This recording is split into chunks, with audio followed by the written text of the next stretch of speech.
Hey guys, welcome back. I'm sorry I didn't upload yesterday. I'm gonna be completely honest. I just chose not to. Um, I don't know. I have no excuses, to be honest. But I do have to say right now, there's food downstairs and people and gatherings, and my daughter's napping, and I'm here making this video and reading the Bible. I just prayed because I feel like, it's so important to make time for God every day. And this is the time of the day that I've chosen to make it a habit to start doing it. And so that's why I chose to come in my closet and make this video and read the Bible and pray, and instead of going downstairs and eating and stuff, because you know taking 20-30 minutes to thank God and thank him for the food that is downstairs for me to eat. Like there's people out there that can't eat or can't afford it or are starving. And I'm blessed enough to be able to go downstairs right now after I make this video and my daughter wakes up and get to eat. And I get to eat multiple things, like, good things, yummy things.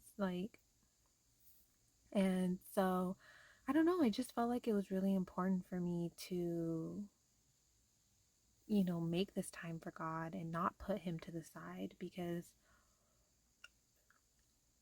sorry, that food that's downstairs is going to be there in 20 to 30 minutes when I'm done. And,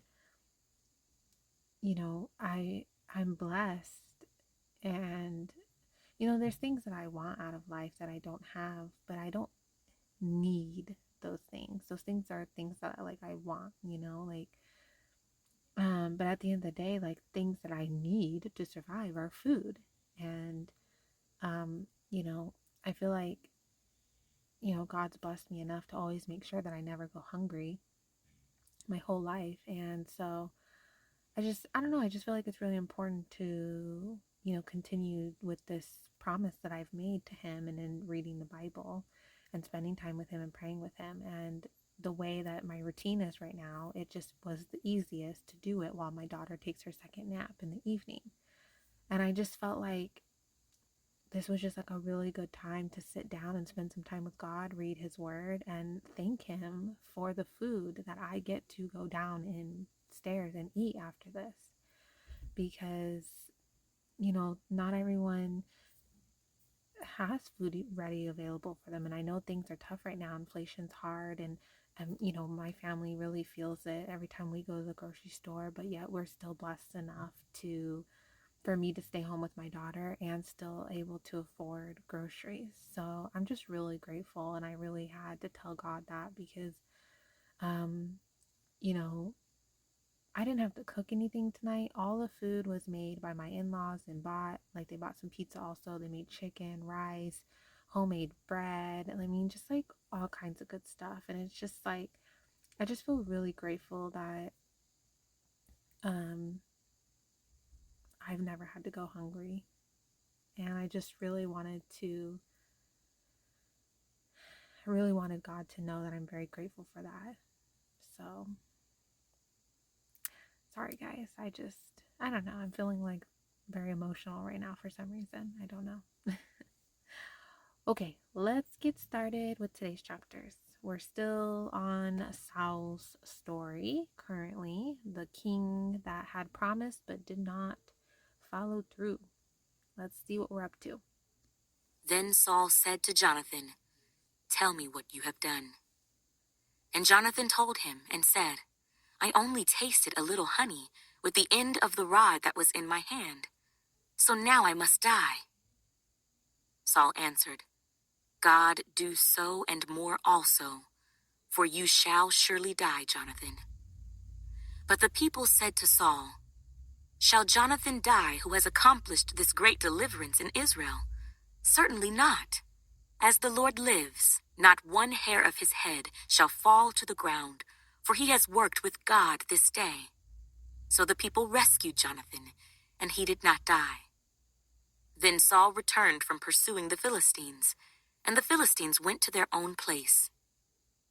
So Saul established his sovereignty over Israel, and fought against all his enemies on every side, against Moab, against the people of Ammon, against Edom, against the kings of Zobah, and against the Philistines. Wherever he turned, he harassed them. And he gathered an army and attacked the Amalekites, and delivered Israel from the hands of those who plundered them. The sons of Saul were Jonathan, Jishui, and Malchishua, and the names of his 2 daughters were these: the name of the firstborn, Merab, and the name of the younger, Michal. The name of Saul's wife was Ahinoam, the daughter of Ahimaaz, and the name of the commander of his army was Abner, the son of Ner, Saul's uncle. Kish was the father of Saul, and Ner, the father of Abner, was the son of Abiel. Now there was fierce war with the Philistines all the days of Saul. And when Saul saw any strong man or any valiant man, he took him for himself. Samuel also said to Saul, "The Lord sent me to anoint you king over his people, over Israel. Now therefore, heed the voice of the words of the Lord. Thus says the Lord of hosts, I will punish Amalek for what he did to Israel, how he ambushed him on the way when he came up from Egypt. Now go and attack Amalek, and utterly destroy all that they have, and do not spare them, but kill both man and woman, infant and nursing child, ox and sheep, camel and donkey." So Saul gathered the people together, and numbered them in Telaim, 200,000 foot soldiers, and 10,000 men of Judah. And Saul came to a city of Amalek, and lay in wait in the valley. Then Saul said to the Kenites, "Go, depart, get down from among the Amalekites, lest I destroy you with them. For you showed kindness to all the children of Israel when they came up out of Egypt." So the Kenites departed from among the Amalekites, and Saul attacked the Amalekites from Havilah all the way to Shur, which is east of Egypt. He also took Agag, king of the Amalekites, alive, and utterly destroyed all the people with the edge of the sword. But Saul and the people spared Agag, and the best of the sheep, the oxen, the fatlings, the lambs, and all that was good, and were unwilling to utterly destroy them. But everything despised and worthless, that they utterly destroyed. Now the word of the Lord came to Samuel, saying, "I greatly regret that I have set up Saul as king, for he has turned back from following me, and has not performed my commandments." And it grieved Samuel, and he cried out to the Lord all night. It's so interesting that God said, like, he greatly regrets making, setting up Saul as king, for he has turned his back from following me. So I know that God can see all, future, past, present, everything. But he gave us free will, meaning that setting up Saul as king could have went two different ways. It could have went with him following God, and then things could have probably ended up differently. Or he could turn his back from God, and then what's happening now. So it's just so interesting that God's like literally saying, like, I greatly regret, like, and that's not the first time the Bible has said this. It said that too when he created mankind right before Noah found favor with him and in the ark. He said he regretted creating mankind and was going to wipe us all off the face of the planet.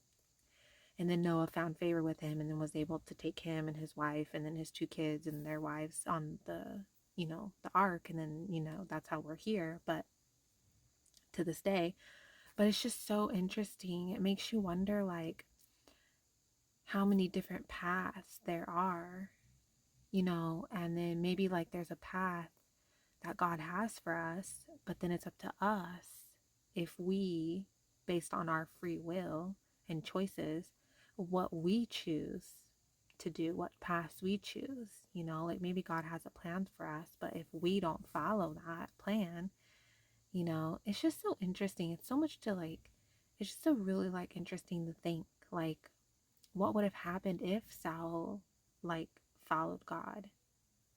Like what would have happened? You know? I don't know. It's just fascinating. Because it's like God can only, you know, God can help us and guide us and have plans for us and paths for us. But ultimately, at the end of the day, He gave us free will, free choice. And He's not taking that away from us. He doesn't take it away from us. So it's just interesting to like think about. So when Samuel rose early in the morning to meet Saul, it was told Samuel, saying, Saul went to Carmel, and indeed, he set up a monument for himself, and he has gone on around, passed by, and gone down to Gilgal. Then Samuel went to Saul, and Saul said to him, Blessed are you of the Lord. I have performed the commandment of the Lord. But Samuel said, What then is this bleating of the sheep in my ears, and the lowing of the oxen which I hear? And Saul said, They have brought them from the Amalekites, for the people spared the best of the sheep and the oxen, to sacrifice to the Lord your God, and the rest we have utterly destroyed. Then Samuel said to Saul, Be quiet, and I will tell you what the Lord said to me last night. And he said to him, Speak on. So Samuel said, When you were little in your own eyes, were you not head of the tribes of Israel? And did not the Lord anoint you king over Israel? Now the Lord sent you on a mission and said, Go and utterly destroy the sinners, the Amalekites, and fight against them until they are consumed. Why then did you not obey the voice of the Lord? Why did you swoop down on the spoil and do evil in the sight of the Lord? And Saul said to Samuel, But I have obeyed the voice of the Lord, and gone on the mission on which the Lord sent me, and brought back Agag, king of Amalek. I have utterly destroyed the Amalekites. But the people took of the plunder, sheep and oxen, the best of the things which should have been utterly destroyed, to sacrifice to the Lord your God in Gilgal. So Samuel said, Has the Lord as great delight in burnt offerings and sacrifices as in obeying the voice of the Lord? Behold, to obey is better than sacrifice, and to heed than the fat of rams. For rebellion is as the sin of witchcraft, and stubbornness is as iniquity and idolatry. Because you have rejected the word of the Lord, he also has rejected you from being king. Then Saul said to Samuel, I have sinned, for I have transgressed the commandment of the Lord and your words, because I feared the people and obeyed their voice. Now therefore, please pardon my sin, and return with me, that I may worship the Lord. But Samuel said to Saul, I will not return with you, for you have rejected the word of the Lord, and the Lord has rejected you from being king over Israel. And as Samuel turned around to go away, Saul seized the edge of his robe, and it tore. So Samuel said to him, The Lord has torn the kingdom of Israel from you today, and has given it to a neighbor of yours, who is better than you. And also the strength of Israel will not lie nor relent, for he is not a man that he should relent. Then he said, I have sinned. Yet honor me now, please, before the elders of my people and before Israel, and return with me, that I may worship the Lord your God. So Samuel turned back after Saul, and Saul worshipped the Lord. Then Samuel said, Bring Agag, king of the Amalekites, here to me. So Agag came to him cautiously. And Agag said, Surely the bitterness of death is past. But Samuel said, As your sword has made women childless, so shall your mother be childless among women. And Samuel hacked Agag in pieces before the Lord in Gilgal. Then Samuel went to Ramah, And Saul went up to his house at Gibeah of Saul. And Samuel went no more to see Saul until the day of his death. Nevertheless, Samuel mourned for Saul, and the Lord regretted that he had made Saul king over Israel. Now the Lord said to Samuel, "How long will you mourn for Saul, seeing I have rejected him from reigning over Israel? Fill your horn with oil and go. I am sending you to Jesse the Bethlehemite, for I have provided myself a king among his sons." And Samuel said, "How can I go? If Saul hears it, he will kill me." But the Lord said, "Take a heifer with you and say, 'I have come to sacrifice to the Lord.'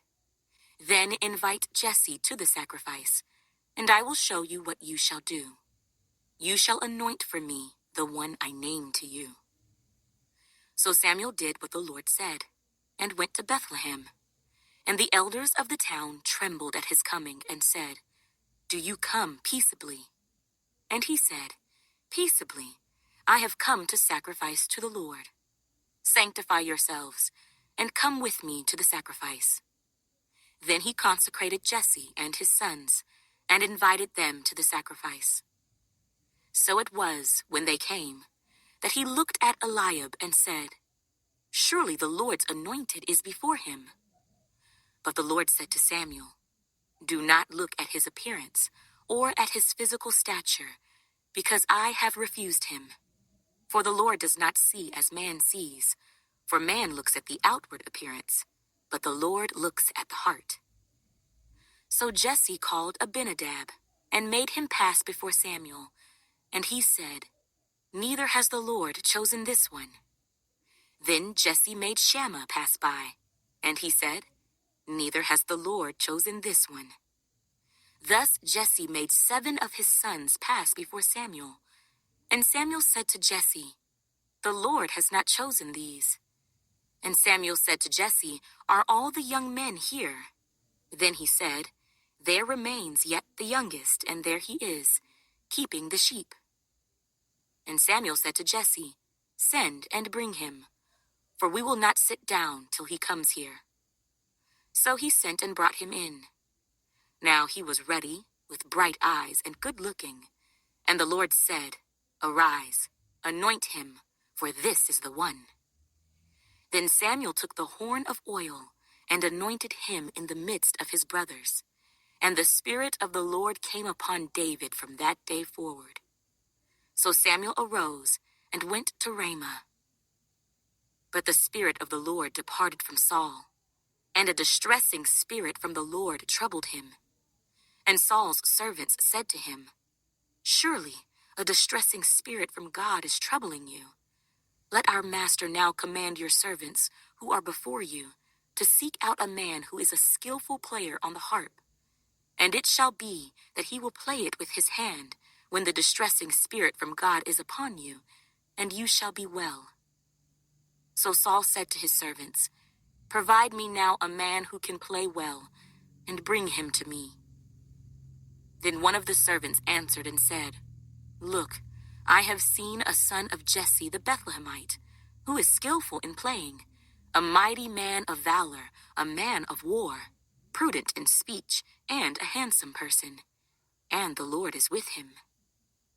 Therefore Saul sent messengers to Jesse and said, "Send me your son David, who is with the sheep." And Jesse took a donkey loaded with bread, a skin of wine, and a young goat, and sent them by his son David to Saul. So David came to Saul and stood before him, and he loved him greatly, and he became his armor-bearer. Then Saul sent to Jesse, saying, "Please let David stand before me, for he has found favor in my sight." And so it was, whenever the Spirit from God was upon Saul, that David would take a harp and play it with his hand. Then Saul would become refreshed and well, and the distressing spirit would depart from him.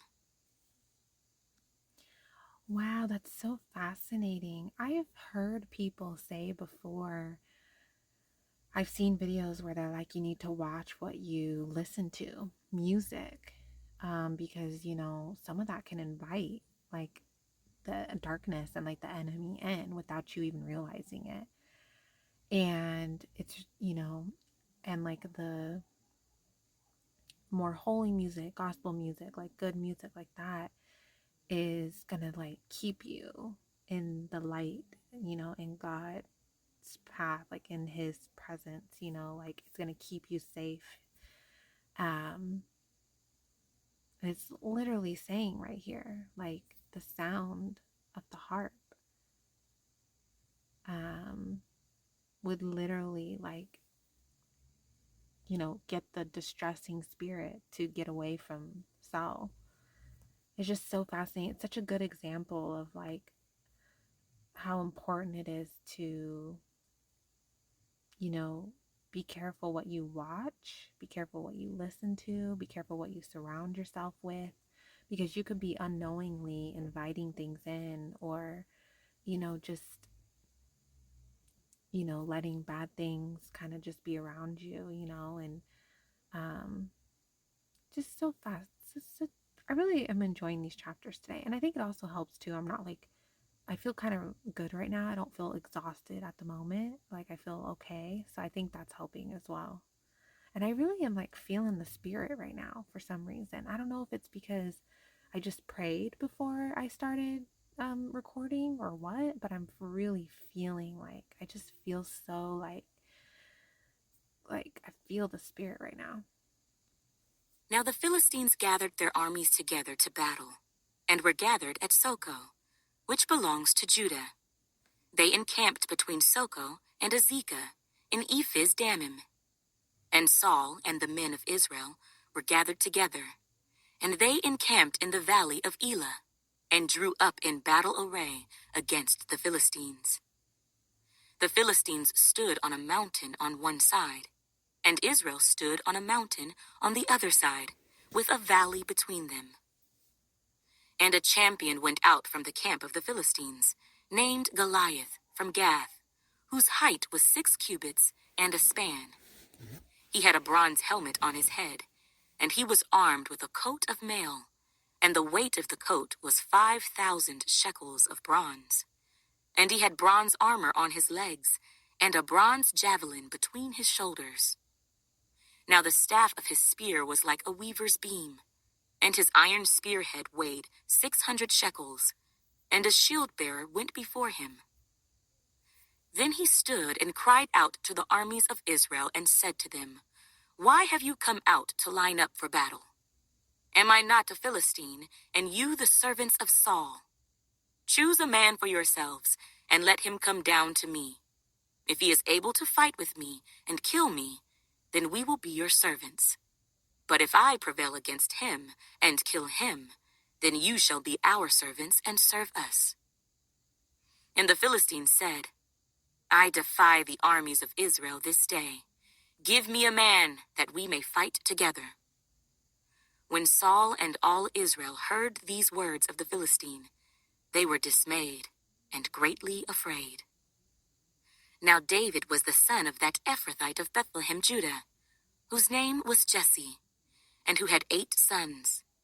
And the man was old, advanced in years, in the days of Saul. The 3 oldest sons of Jesse had gone to follow Saul to the battle. The names of his 3 sons who went to the battle were Eliab, the firstborn, next to him Abinadab, and the third Shammah. David was the youngest, and the 3 oldest followed Saul. But David occasionally went and returned from Saul to feed his father's sheep at Bethlehem. And the Philistine drew near and presented himself 40 days, morning and evening.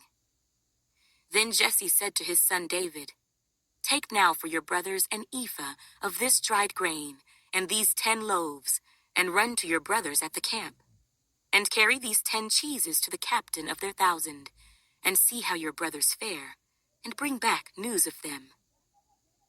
Now Saul and they and all the men of Israel were in the valley of Elah, fighting with the Philistines. So David rose early in the morning, left the sheep with a keeper, and took the things and went as Jesse had commanded him. And he came to the camp as the army was going out to the fight and shouting for the battle. For Israel and the Philistines had drawn up in battle array, army against army. And David left his supplies in the hand of the supply keeper, ran to the army, and came and greeted his brothers. Then, as he talked with them, there was the champion, the Philistine of Gath, Goliath by name, coming up from the armies of the Philistines, and he spoke according to the same words. So David heard them. And all the men of Israel, when they saw the man, fled from him and were dreadfully afraid.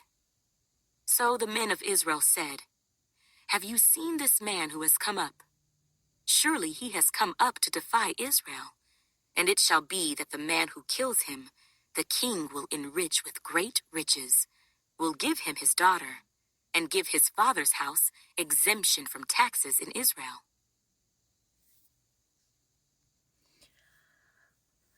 Guys, I was feeling today's chapters. Also, side note, I did not know, like I've heard of like the story David versus Goliath. I have no idea why I never ever like knew that story was from the Bible. Like until like recently, until I started reading this book of First Samuel, and then I watched like the video, the overview video on the Bible Project on their YouTube channel. And I was like, oh my God, David versus Goliath. I don't know why I did not know that was from the Bible. I had no idea, like, until I watched that video. And then I was like, oh my God, like, so crazy. I don't know. I really enjoyed today's chapters. Very interesting, and just, I feel like we're getting more into like a lot. Well, maybe I'm starting to notice more messages now because I'm getting further into it. I'm growing in my faith in God. I'm growing in my connection with him and getting to know him. I'm praying every day. You know, even when I forget to record or don't record or whatever, I still pray every day. Like it's very rare that I miss praying every day. So, um, you know, I think, you know, I read somewhere that the more you get to know God, the more you pray, and the more you read the Bible over time, you'll start to hear the messages. You'll start to hear the things, you know, the messages and what God's trying to tell you in the Bible will start to become more clear over time. And I feel like it's really true. So I feel like if you're new to reading the Bible like me and you're struggling, I just want to say that even if you're like confused and you're having trouble, you know, keep reading a couple chapters a day, because it will eventually get better and you will eventually get to know more. And if you're really struggling, all you have to do is ask God for help. Just say, "Hey, God, I'm struggling with the Bible. Please help me. Please help me understand more. Guide me. Help me." And he will help you. He will come through. He wants us to know what he's trying to tell us. He wants us to know his word better. He wants us to know the scripture. He wants to know. I mean, he spent what? The Bible was made over what? How many years? Like, wasn't it like over 1,000 years or something like that? And there's like 66 books. And like, I mean, God didn't go through all that effort for the Bible to be made. And then not help us with it, you know, like he wants us to know and get to know him better and get to know his word better. So all you have to do is ask him and he will help you. So, and again, you're welcome to join me on this journey and follow along with me, and we can do this together. So, okay, guys, well, I am gonna go downstairs and eat some yummy food. So I really hope everyone is having a good weekend, and I hope that you know, things are going good for you. And don't forget to pray to God and spend some time with him. Um, you know, it's important to put effort in your relationship with him. You know, it can't just be him doing all the effort, you know. So just a friendly reminder. All right, guys, see you tomorrow.